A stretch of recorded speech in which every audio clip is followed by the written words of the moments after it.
دیکھیے بہت سارے پیر ایسے ہوں گے جنہوں نے استانے بنائے ہوئے ہیں، وہاں پر خانقاہوں میں بیٹھے ہوتے ہیں، لیکن اگر ان کے چہرے کو آپ دیکھیے، لباس کو دیکھیے، تو اس میں سنت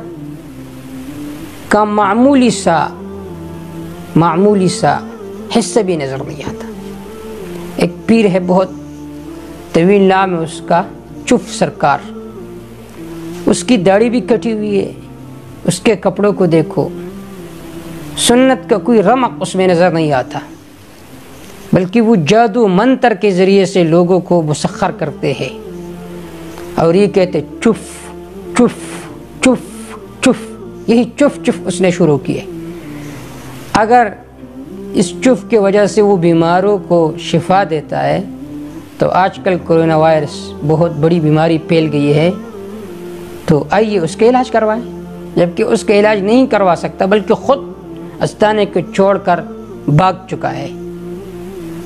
تو حاصل یہ ہے کہ پیر وہ ہوتا ہے جو قرآن و سنت کا متابع ہو۔ قرآن و سنت کو چھوڑ کر اپنے آپ کو پیر و ملنگ کہنا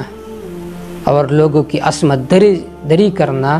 یہ دین نہیں ہے بلکہ حماقت و جہالت ہے، بے دینی ہے۔